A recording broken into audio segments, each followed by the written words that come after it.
మేము గడిచిన 3 సంవత్సరాల నుంచి ప్రార్థన శక్తికి రావడం జరుగుతుంది. దేవుడు మాకు మొదట చేసిన కార్యం ఏంటంటే, అనుకోని రీతిగా ఒక వాహనాన్ని, ఒక ట్రాక్టర్‌ని కొనుక్కోవడానికి దేవుడు కృపను చూపించాడు.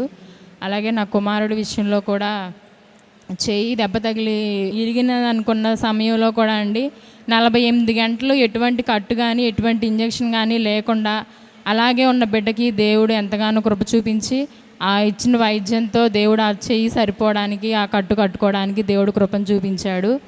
అట్లాగే మేము మామిడికాయల వ్యాపారం చేస్తామండి. దేవుడు పోయిన సంవత్సరం ఇంక లేదు, రాదు అనుకున్న టైంలో కూడా దేవుడు ఎంతగానో సహాయం చేసి, ఆ ఉన్న డబ్బులతోనే ఎట్లాగొట్లా సరిపోయే కృపనిచ్చాడు.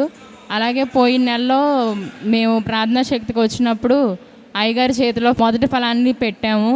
అయ్యగారు అన్నారు, మూటలు మూటలు కాయలు కోసుకుంటామమ్మా అని చెప్పారండి. అలాగే మేము గడిచిన వారంలో కాయలు కోయడానికి వెళ్ళినప్పుడు ఆ తోట మొత్తం ఒకరోజే కోస్తామేమో అనుకున్నాం. కానీ దేవుని కృప, దైవజనులు ఇచ్చిన వాగ్దానం ప్రకారం ఆ తోటని 4 రోజులు కోసుకోవడానికి దేవుడు కృపను చూపించి, అట్లాగే ఇంకా ఉన్న పంట విషయంలో కూడా దేవుడు కార్యం చేస్తారని నమ్ముతున్నామండి. 2 సార్లు టీవీ కార్యక్రమాన్ని మేము స్పాన్సర్ చేసాము.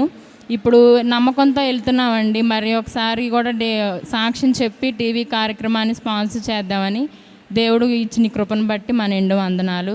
నా భర్త విషయంలో కూడా డిస్క్ ప్రాబ్లంతో ఎంతగానో ఇబ్బంది పడే వ్యక్తి, ఎటువంటి మందు లేకుండా ఈ 3 సంవత్సరాల నుంచి ప్రార్థన శక్తికి వస్తూ ఆయిల్ రాసుకుంటూ అలాగే తిరుగుతున్నారు.